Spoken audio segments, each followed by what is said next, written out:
everyone, and welcome back to NexGen News. I'm Giovanna. And I'm Oscar. And this is NexGen News. At NexGen News, we bring news to the next generation. We are the future, after all. We sure are. And with that, let's head to our top story.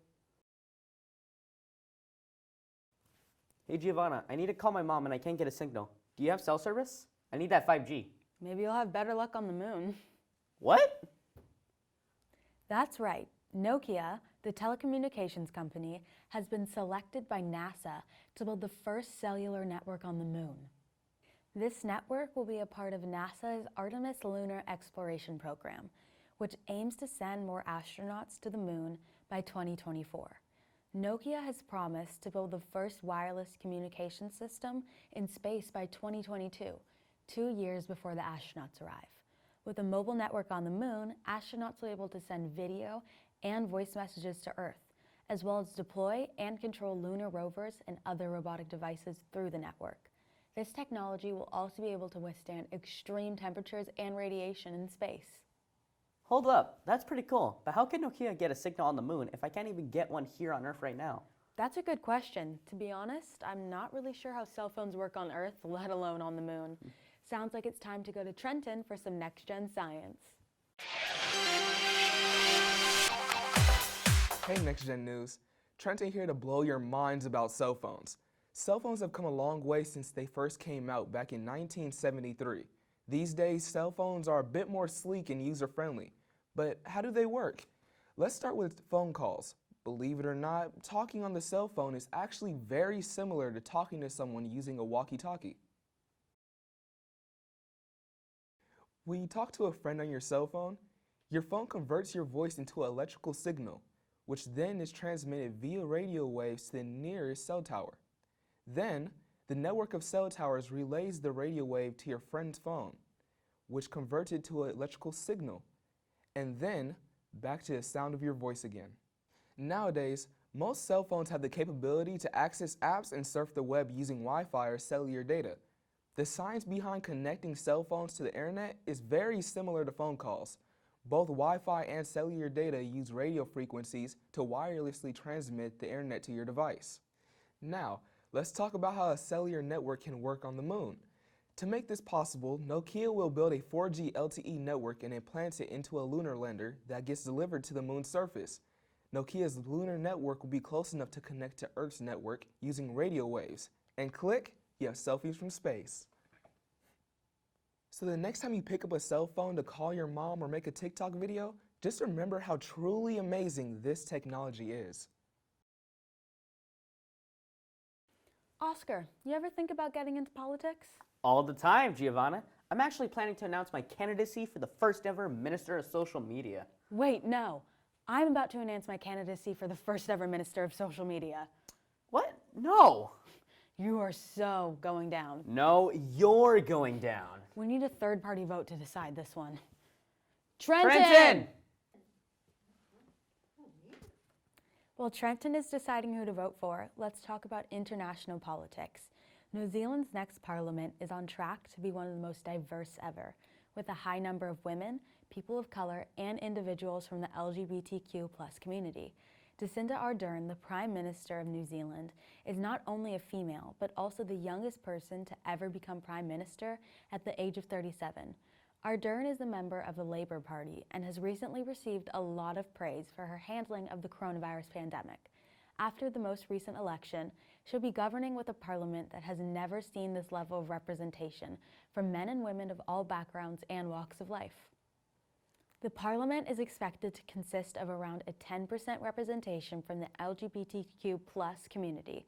More than half of the Labour Party's 64 seats will be women, and there's a large contingent of Indigenous Maori, as well as the country's first leader of African origin, Ibrahim Omar. This election represents a changing of the guard from the traditionally white male members of parliament to a younger, diverse, and more progressive group of politicians, all under the leadership of their fearless Prime Minister, Jacinda Ardern.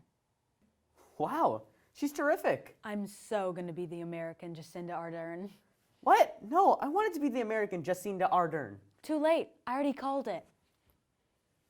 Trenton! What happened to being the first minister of social media? Y'all can't make up your minds. I'm out of here. Hey Giovanna, do you know who holds the record for the most hot dogs eaten in a hot dog eating contest? I don't know, but you can Google it. Okay. What about the tallest waterfall in the world? You can Google that too. Do you just Google search everything? Yeah, pretty much. I love Google. I guess that's what most people do nowadays. Poor Ask Jeeves. What's that? That's the point. Other search engine companies never had a chance. Google is one of the largest, most influential tech companies in the world, but its great size and power has gotten it in trouble recently. The U.S. Department of Justice has filed a lawsuit against Alphabet Incorporated, Google's parent company, for violating antitrust laws.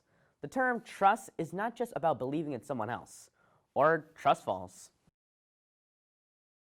It can also be used to refer to a big company that has boxed out its competitors. In 1890, Congress passed the first antitrust law, the Sherman Act, to prevent companies from taking over the market and to preserve free competition between businesses. The Department of Justice has been targeting multiple big tech companies for violating antitrust laws, such as Google, Amazon, Facebook, Twitter, and Apple. In this case against Google, this could force the $1 trillion tech giant to break apart. I don't get it. Why is Google being punished for being so popular? That's a great question. Let's head to Trenton for this week's edition of NexGen Finance to learn more.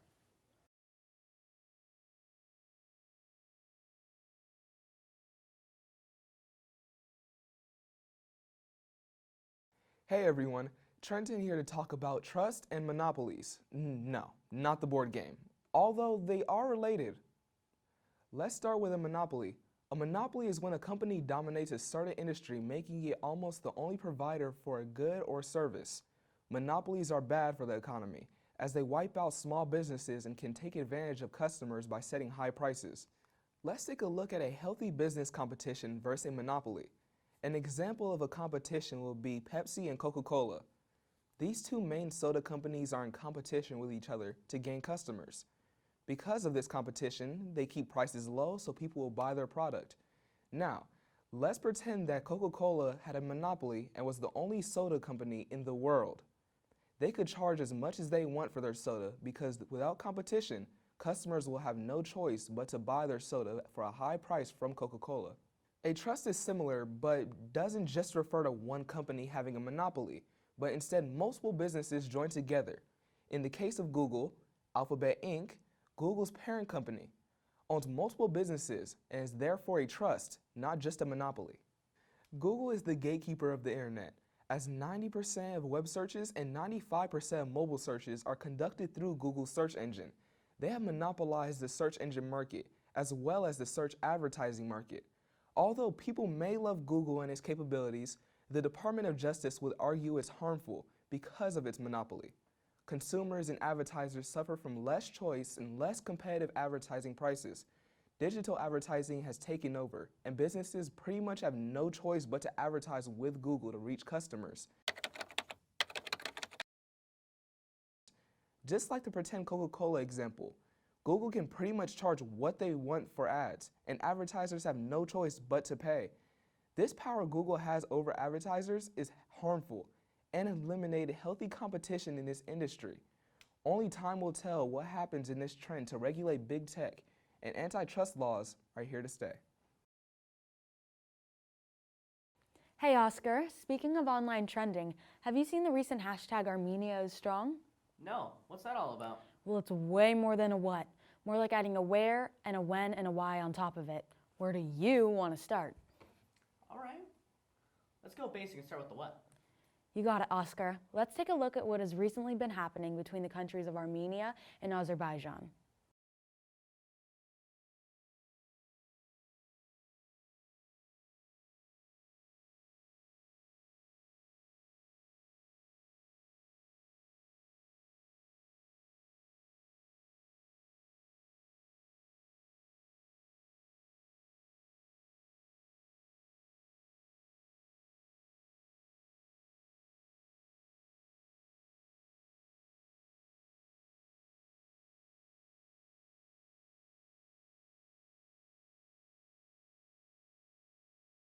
Okay, let's back up. Where is this all happening? That's a great question. Well, between Europe and Asia, and the Caspian Sea and the Black Sea, there lies a mountainous region called the Caucasus. This area includes the countries of Russia, Georgia, Turkey, Iran, Armenia, and Azerbaijan. It also includes the area that they are fighting over, Nagorno-Karabakh. Internationally, this territory is recognized within the borders of Azerbaijan. However, it's populated by a majority of ethnic Armenians who govern the area with a president and legislature. It's known as the Republic of Artsakh and is basically an unrecognized country. So long story short, both countries are fighting to control this territory. Okay, so is this just a recent thing? I don't think I really heard about it before. When did this conflict really start happening? I'm glad you asked. Let's talk about the when. Well, the long version starts in 1918 at the end of World War I with the fall of the Ottoman Empire and the Armenian genocide.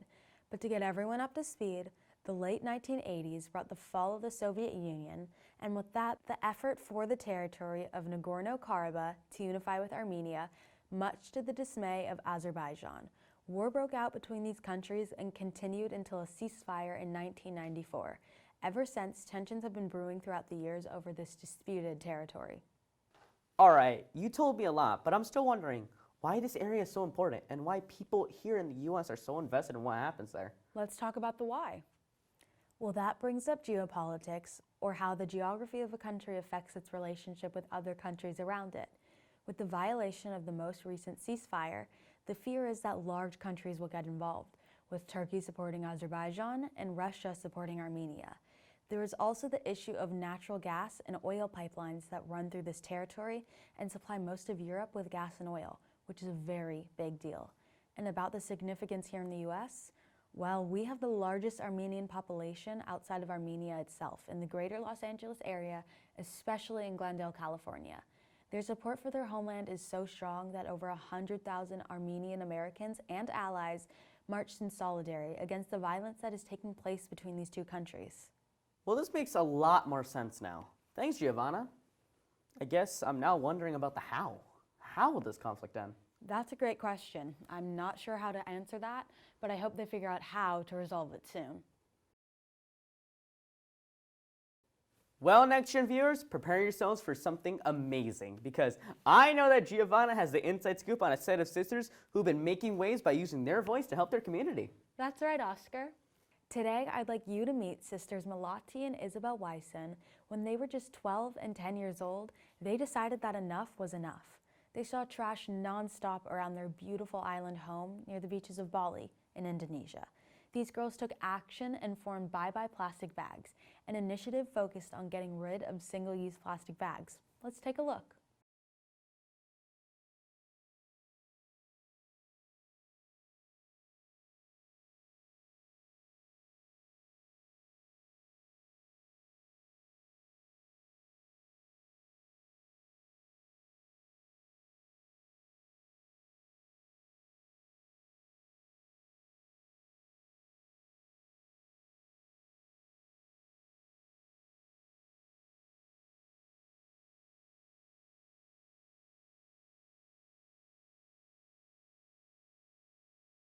These passionate sisters are now household names in their native country and have their sights set on tackling climate change. Malati and Isabel have gained international attention from their activism and have even spoken at global conferences, as well as presenting their ideas at a TED Talk. Through their hard work and dedication, they are working towards changing the laws and policies to help the environment, which in their eyes is not happening fast enough.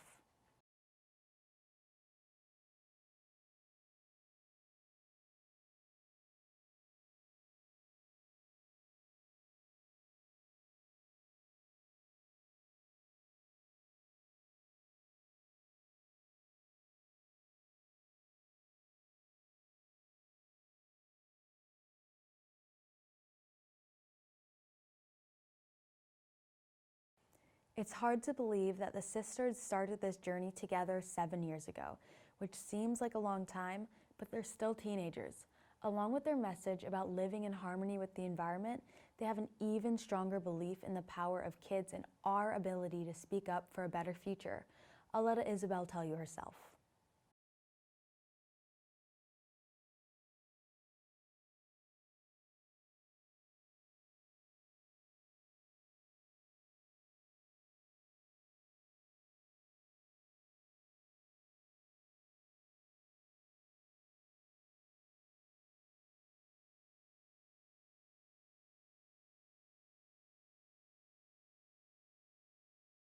So Oscar, and all of you NexGen viewers out there, Isabel is right. We are 100% of the future, and it's a future worth fighting for. So what will you do to help make a difference? Then maybe you can be a NexGen person to watch. Well, NexGen viewers, that about wraps up our show for today. I'm Oscar. And I'm Giovanna. And we are NexGen News, bringing news to the next generation.